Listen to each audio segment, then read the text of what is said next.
I don't know if I'm feeling this cut right now. I think it looked better before. Like, I don't know. Jeezy. Jeezy. My boy Def. What's up? Hey, I think it looked better before, bro. What's wrong? I don't know. This ain't, I ain't feeling it. What are you talking about? It's clean right now. I don't know. It's clean. It's something a little, I don't know what you're talking about. There's something a little off about it, man. I don't know what it is. Hold on, wait a minute. No. Wait a minute. You gotta look it up close, cause I don't think you get it. Let's get a better view on it, because you're not getting it. Yeah. It's clean right now. I don't know. Let me see. Let me show you the other side. Show me the other side, cause this side, clean. I really don't know what you're talking about. I'm just saying. I don't know what you're talking about. I think it looks better before, bro. Yeah. He looked better than before. Yeah. Come on. Like, put the hair back on, bro. All right. Put the hair back on. I'll give it a try. Yeah.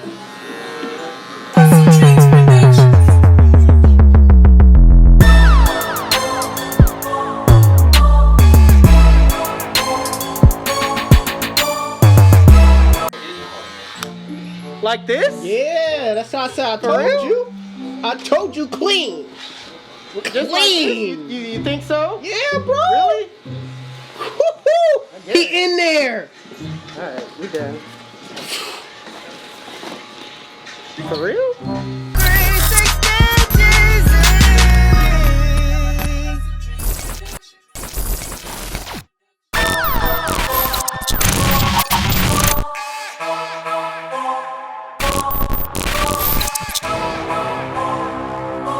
Where you get your beats?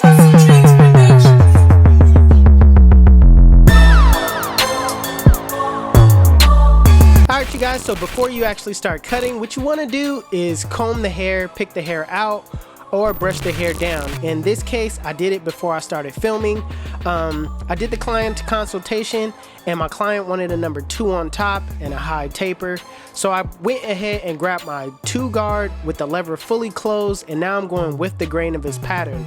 Now when it comes to that crown area, I'm gonna leave that area, I wouldn't say a guard size higher, but I'm gonna open the lever and keep his crown area that much more thick. Now he's not a real waver like that, so he is gonna end up having some waves, but I still like to keep that crown area as thick as possible.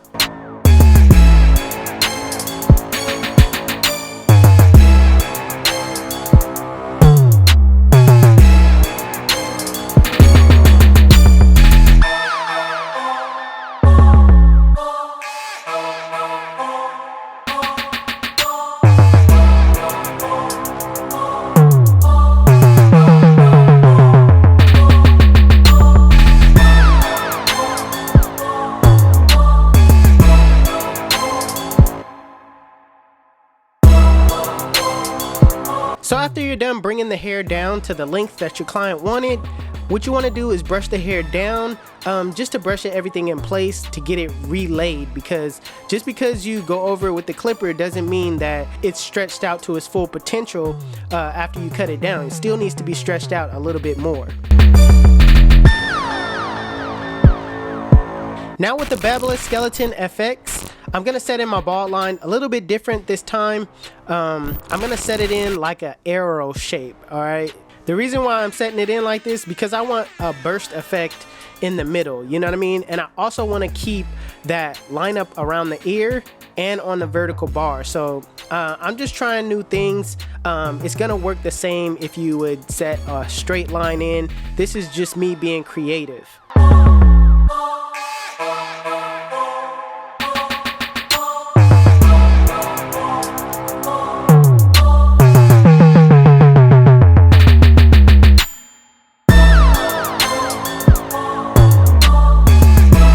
Now using my Oster's FastFeeds with the lever fully open, I'm going up about a ½ inch, but I'm not gonna go that high on the vertical bar. I'm gonna leave that area a little bit lower, just because I wanna keep that area darker. But everything else, I'm gonna bring up to a ½ inch.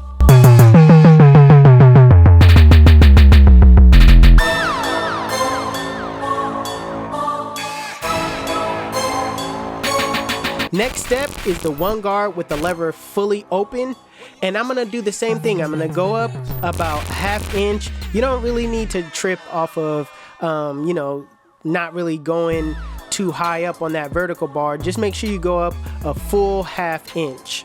But make sure you keep it consistent. Go over the guideline multiple times while brushing the hair back down. Look at how the hair grows. If the hair is not just growing up and downward, maybe you need to cut from side to side. Don't just rely on that up and down motion.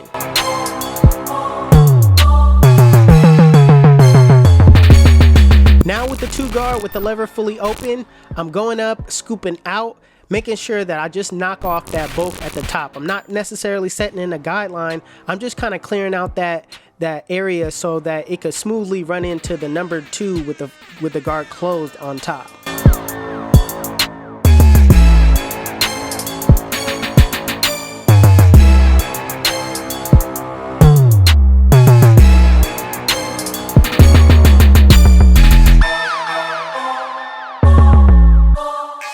Now dropping back down with the 1 guard with the lever open, in a flick out motion, I'm flicking out that area between the 1 and the 2, because not all the time when you set in a number 1 and then go with the number 2 that you're going to be able to blend out that line. So I always use the flick out motion between the 1 and the 2.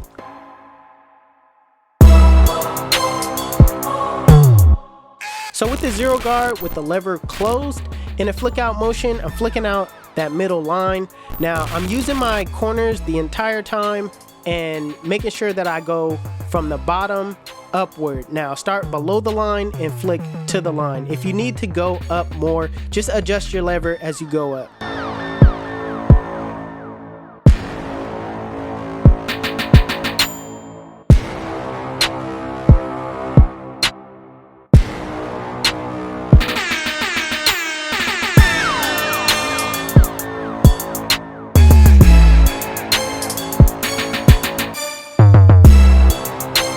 So now with the lever open, sometimes the 0 guard closed just doesn't take out that line.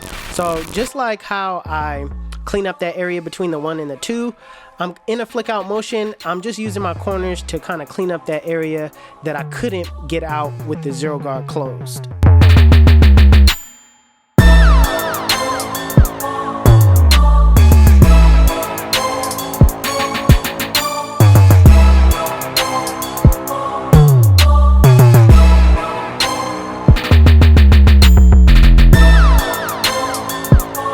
Now with the lever fully closed in a flick out motion, flick out that bottom line. Remember to use the corners and just, you know, start below the line and flick to the line. It's gonna be easy to take out this line, especially if you take baby steps. If you set the lever halfway and then soften up the line first, that's gonna make it a lot easier to take it out as well. So make sure your clippers are 0 gapped. The word 0 gapped is basically when your lever is closed, that the 2 front blade is very close together. That means it lines up. You know, if you put the blade on the table and you face it straight down, both of the blades line up perfectly. Alright, so lastly, after you set your guidelines in, after you took them out, you want to do some detail work. What I like to do is rest my eyes, because looking at the blend, your eyes will get, you know, kind of tired of seeing it. So you need to come back with fresh eyes, or, you know, you don't need to wait any longer. You could just look in the mirror. The mirror will show you a different perspective on the blend that, you know, that you can't see just head on. But for people that can't have access to a mirror that's just right there while you're cutting, rest your eyes, man. Give your eyes another chance to look at the blend in a different light. So I do that. I use my corners. I get in areas where I see bulk, and yeah, just memorize your guidelines, memorize your steps. That way it makes it easier to take out the bulk areas.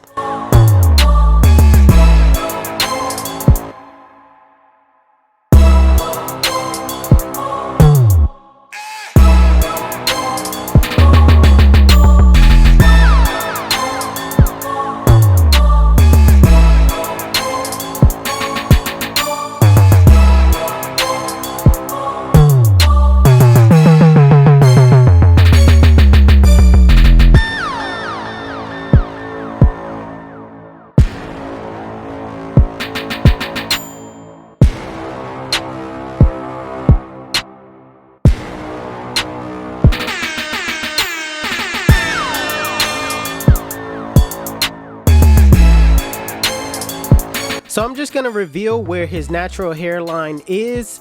A lot of you guys will say that just because you know, the hair is hanging over, that it's a pushback, but a lot of times it's not. It's just the hair that's hanging over. So you don't need to line up the hair that's hanging over. To get a crispy line, we want to be pretty much on point with you know, his hairline and the part that's hanging over.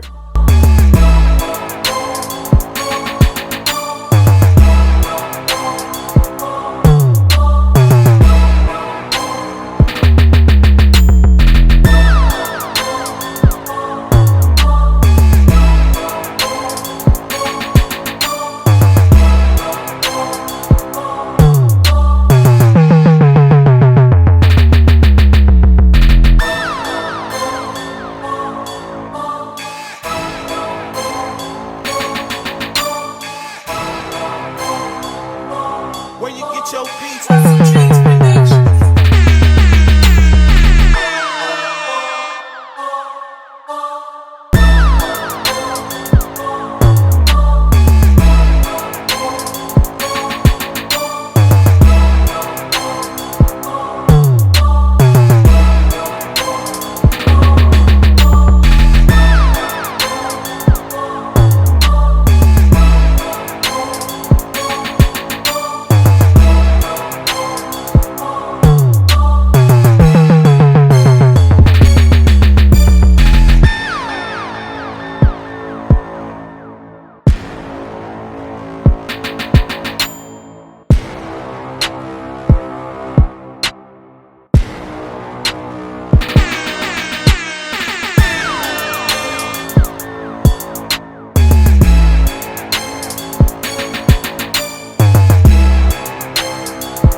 Listen, let me tell you why they call me 360. When they sit in my chair, I spin them in a full 360, and they come out looking like, damn, son, we make it look easy. YouTube, this is the cut. And if you like it, make sure you give it a thumbs up. If you're new to my channel, please hit that subscribe button. Also, HustleDreamProduction, that's my brother, he does all my beats. His YouTube channel will be linked in the description below. Make sure you guys go give him a follow. Also, if you want to know where you can find any tools that you've seen in this video, links will be in the description below. Otherwise, you guys can follow me on Instagram and TikTok.